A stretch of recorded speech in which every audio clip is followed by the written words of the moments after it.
Sierra Club for the Virginia chapter.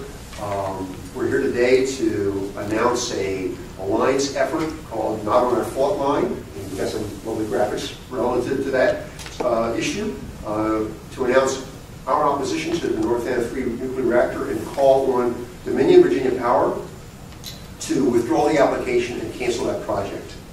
With us today, and I'll introduce these other speakers, are Erica Gray, who is the Nuclear Issues Chair for the Sierra Club Virginia chapter, Scott Price, who is President of the Alliance for Progressive Values, and Scott Berger, who's representing the Green Party of Virginia.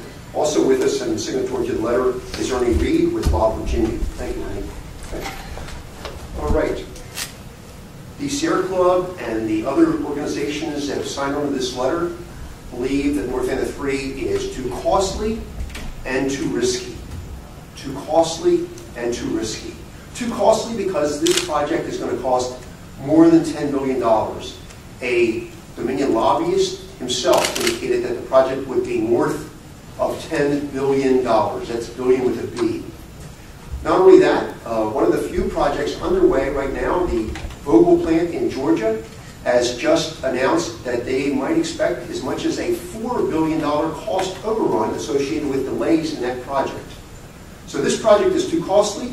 We believe it could result in rate increases of 40% or more to customers in Dominion service territory. Additionally, if you go back to the 70s, the construction of the nuclear power plants then almost bankrupted Dominion Virginia Power.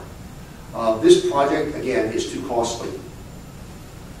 The reason we're calling this press conference today is because we're very concerned that Dominion is ready to move forward with this project. We believe that in the next 12 to 24 months, the Nuclear Regulatory Commission could actually issue a permit for this project. And the reason we have that concern is because just last week, the staff for the Nuclear Regulatory Commission recommended to the Commission that they approve the Fermi 3 reactor, which is a reactor of the exact same design being proposed by Detroit Edison. For those reasons, we have great concern and we call this press conference today. Now, I've talked about the cost impacts of this project, and now we would like to talk about the risky nature of this project. And for that, I'd like to call up Erica Gray. Thank you, Erica.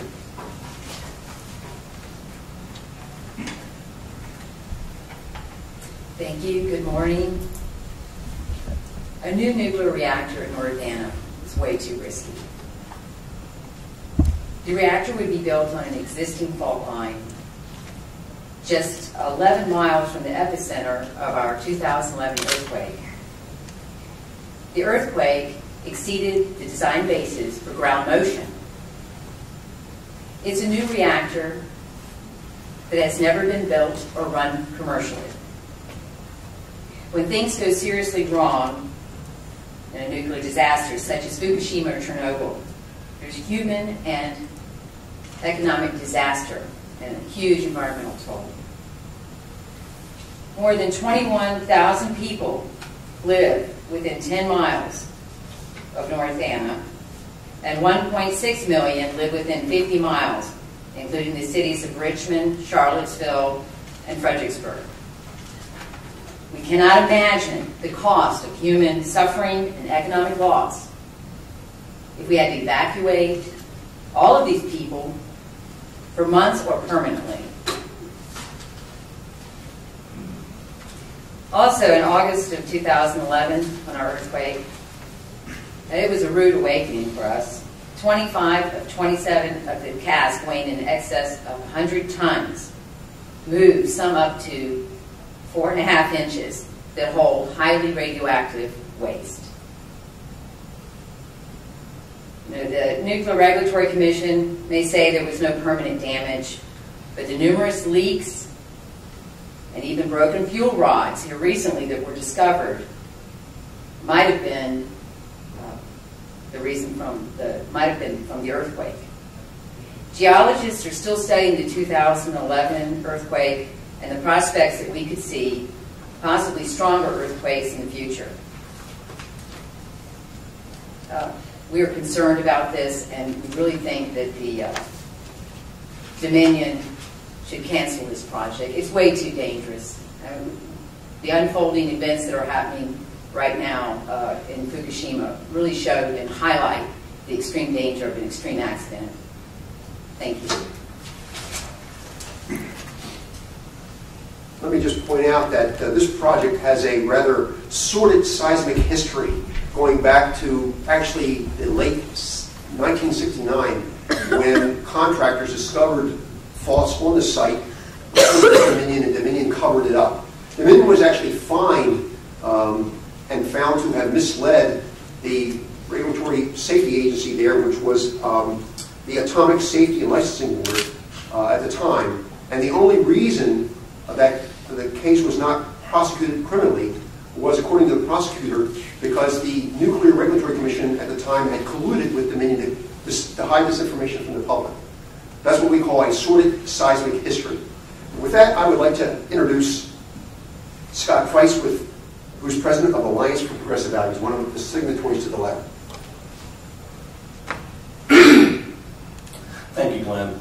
The Alliance for Progressive Values is a not-for-profit organization based in Richmond, Virginia. We're a multi-issue organization. One of the issues that we're interested in is clean energy and the environment, and this falls within our bailiwick, and we are in agreement with our friends at the Sierra Club, the Green Party, and Not on Our Fault Line, that we should not have the third reactor at the North Anna site.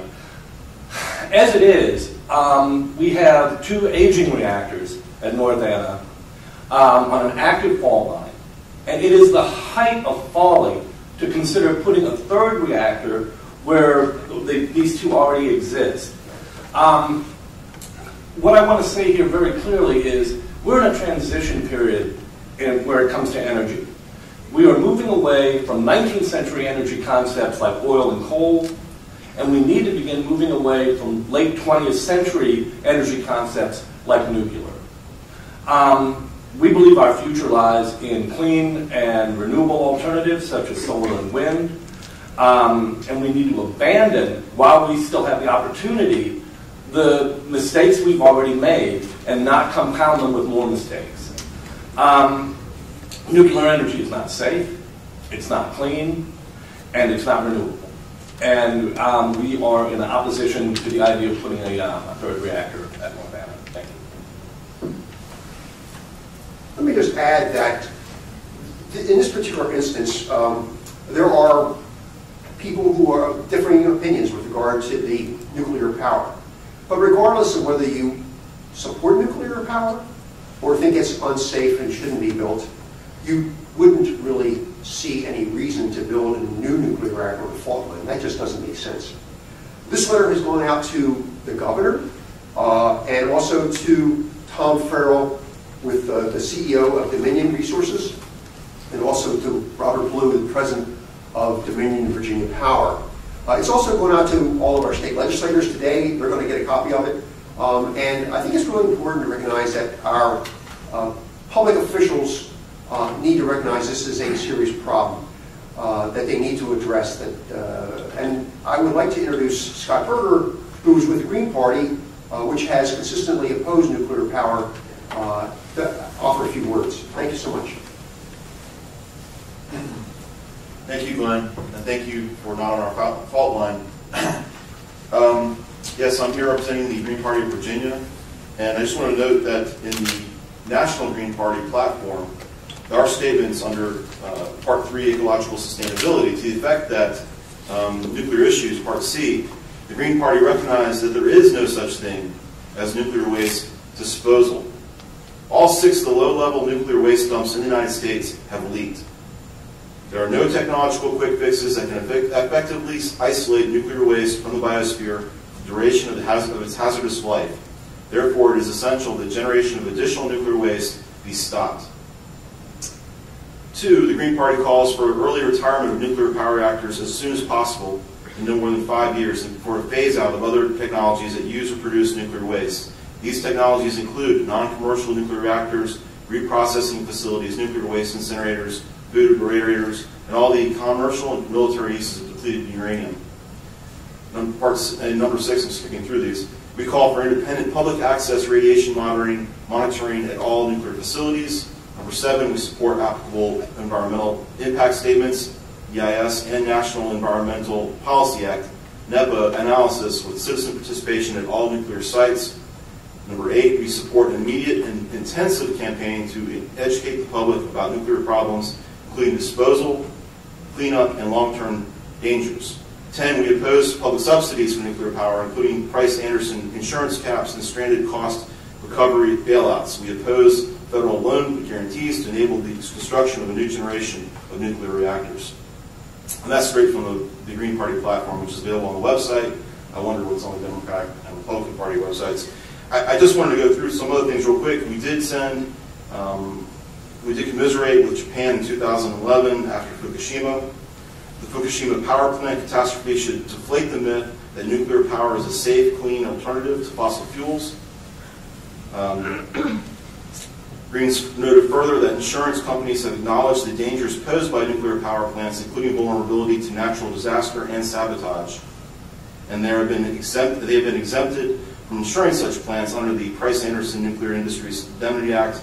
Hundreds of spent fuel pools across the United States remain a serious danger to public health. On behalf of the Green Party of the United States, we extend our deepest sympathies and concern to the victims of the earthquake, tsunami, and nuclear power plant disaster in Japan. With great sorrow, we also acknowledge the Japanese Greens' warning against the dangers of nuclear power has now become a reality. We stand ready to aid our fellow Green Party members and the people of Japan whenever we can. That was, again, from 2011. More recently, Howie Hawkins, a longtime activist and the 2014 Green Party candidate for governor in New York, spoke on some other issues, and I'll paraphrase something he said. It's the nation's decision to either continue to embrace the 19th century energy sources that pollute to turn towards green power. We're not just fighting for ourselves, Hawkins said. We are fighting for our whole future, our whole state, our whole nation, our whole world. And in closing, I just want to say, I want to mention, I urge all of you all to read the latest report on the website, www.letthefactsspeak.org.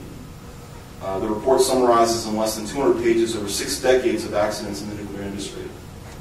This is a very important issue, and the Green Party is very proud and very concerned to speak on it. And thank you for letting us be here. Thank you. Thank you. Let me just say that this particular alliance is focused on opposing North Anna 3, and there may be different opinions with respect to nuclear power, but we've come together on the issue of North Anna 3. So I just want to make that one clarifying point. That's not just because that's what this alliance is about. At this point in time, we have to answer any questions that folks might have about not on our fault line, and we'll go from there. Yes, go ahead. Do you not trust the federal regulators who would approve this? I guess the answer is it's time for citizens to get busy if they're concerned about that, to convince federal regulators not to go forward with this project.